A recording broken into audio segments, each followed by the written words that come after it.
สบายดีทุกคนพบกับคลองใส่ไก่เกษตรพอเพียงอีกแล้วเดี๋ยวมื้อนี้เฮาสิพามาขุดคลองใส่ไก่ก่อนอื่นหมดเฮาก็มีการกะเกียมแหลมไม้เหล่าไม้เพื่อมาแทกระยะห่าง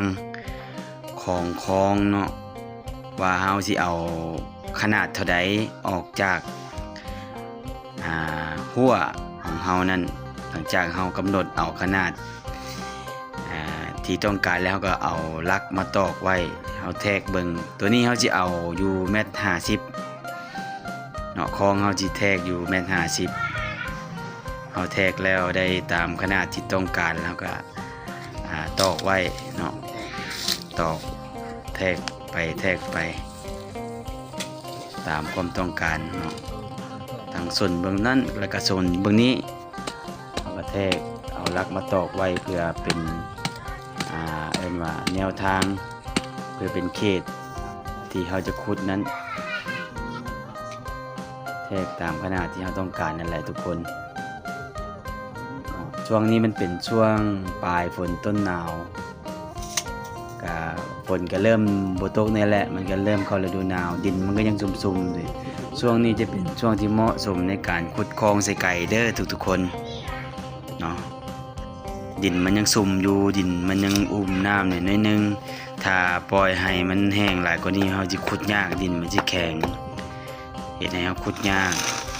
หลังจากเฮาแทกไว้แล้วเนาะเฮาก็มาเกี่ยมอันนี้ผ้ายางเป็นผ้ายางตัวเก่าของเก่าที่เฮาฮื้อออกเพราะตัวนั้นมันฟูเนาะน้ำมันจะฟูขึ้นเดี๋ยวเห็นเขามีการเก็บกู้ผ้ายางไว้แล้วก็เอามาใส่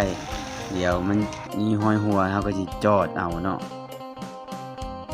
ตัวนี้ก็เริ่มขุดแล้วบัดนี้เริ่มขุดไปเทละน้อยขุดนี่เขาจะขุดทางกลางก่อนเนาะบ่พอขุดให้มันเต็มขอบหลายเขาขุดพอเป็นประมาณคลองเฮากว้างอยู่ที่1.50 เมตรเฮาขุดอยู่ประมาณ80หรือ70เซนก่อนหลังจากนั้นเฮาจึงมาแต่งขอบให้มันงามขึ้นขุดก็สิยากนิดนึงเพราะว่าพื้นดินมันมีเศษแก้วอย่างต่างๆเศษขี้เหงื่อต่างๆอย่างต่างๆเนาะก็เริ่มขุดไปเรื่อยๆผู้ใดว่างก็มาขุดซอยกันเด้อ นี่เริ่มมีการบรรยายและถ่ายคลิปให้ทุกคนได้เบิ่งเดี๋ยวผู้ใดติดตามก็จะเห็นการขุดแบบนี้เดี๋ยวจะมีการอัปเดตระยะก็สิประมาณบ่ยาวปานใดเนาะยังบ่แล้วอยู่กำลังเริ่มขุดอยู่ทุกคน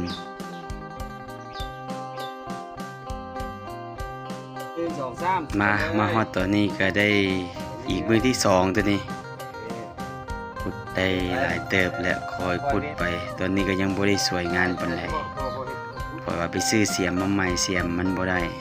ซอกเสียมบ่เห็นทุกคนนี่ขุดไปเรื่อย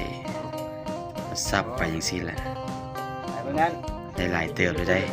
เฮาก็มีการเน่งเสือกฟางเห็นบ่ขุดบ่เผาขุดกว้างหลายเด้อเพราะว่าเฮายังสิแต่งขอบอยู่คอยขุดไปเนาะ